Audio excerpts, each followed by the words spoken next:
I showed you grading with filters, which is a quick way to do it. But if you're doing this the typical way, you would color correct it first. So tap on a clip, and now we're going to tap this adjustment button. And here we have all sorts of options for correcting our color, from the exposure to the saturation and color to other things like vignettes and adding grain and style like that. You have a couple pro features for auto adjusting, auto color matching to other footage, which is pretty cool. If you're using multiple cameras or taking footage from different places, you can match the color. But this kind of goes in the order that you would typically go. First, you fix exposure. Now, the options for exposure, we have this brightness, and tapping on any of these buttons will bring up a slider, and then you can drag left or right. So this is going to make the entire clip brighter or darker. So bring up or down the exposure. Contrast is going to bring up the brights and bring down the darks and the shadows. And if I go opposite, it's going to bring up the shadows and bring down the highlights, making it more of a flat looking video. That's more of a stylistic thing that you would choose to do, but you can also add contrast manually. So over here on the right hand side, we have highlights and shadows. So here we can edit our shadows and highlights individually. So this is just applying to the highlights of the footage. Here we have the shadows, so we can bring down the shadows or bring up the shadows. But this is another manual way to add contrast, bringing up the highlights, bringing down the shadows. Maybe you don't want that. Maybe you want that flat looking look, or maybe you want to individually adjust the overall exposure, but just by doing the highlights and shadows instead of the general brightness button over here.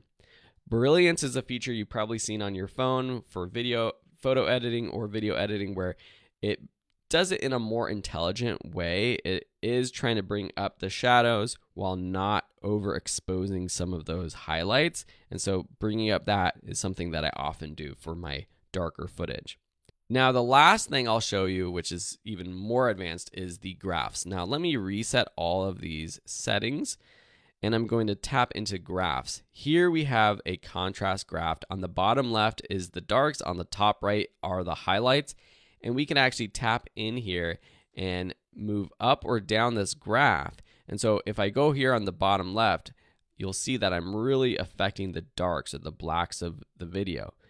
And we could set a point where if we drag it down, something like that, but then go over to the right and we could bring it up, and we're bringing up the highlights, which are on the right side of this graph.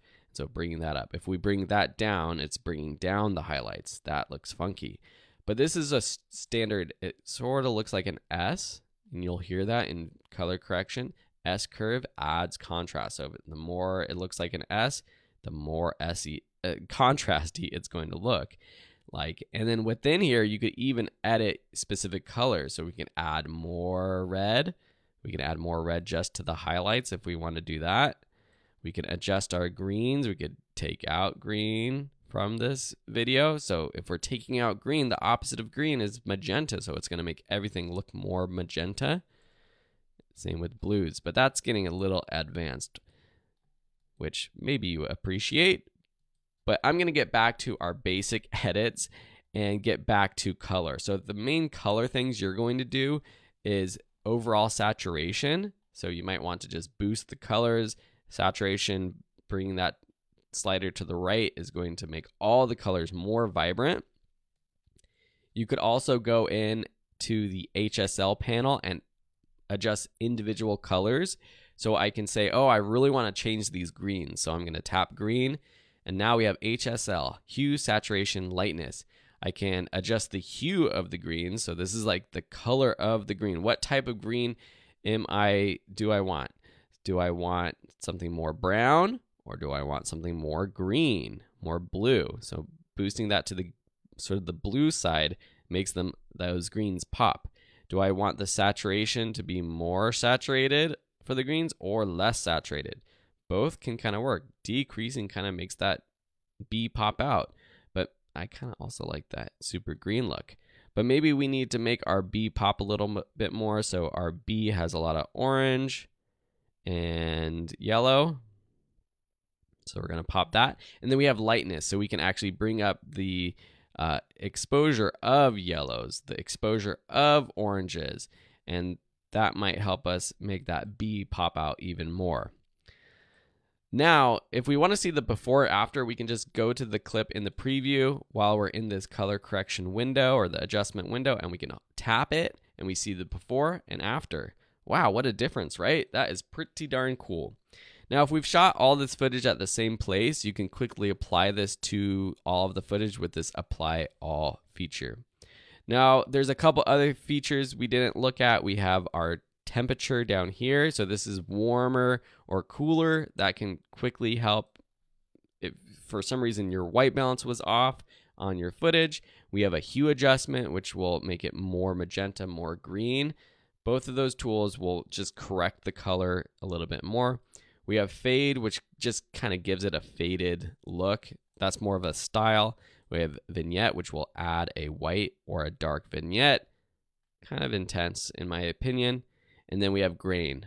All of these are more stylistic choices to make your footage have a certain style. So that's a crash course in the color correction features of the CapCut. What I would do is I would go first, make sure your exposure is right. So your darks, your highlights, make sure you see your footage. It looks good. It's the way that you want.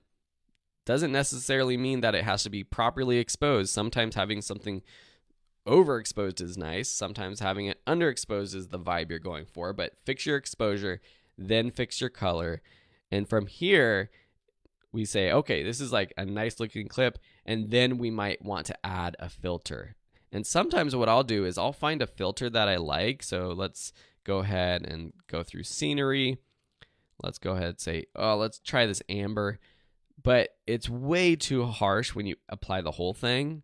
But maybe just add a little bit of it. Maybe just a little bit. Maybe let's look at this December view. That's kind of cool, but it's just too harsh. So we're just going to add a little bit of it. Sometimes that's what I will do in terms of adding filters, is just scale back that slider to make it look better. So the next thing you should do is go through all of your footage and color correct it. And we will see you in the next lesson. I'm going to go ahead and do that myself right now.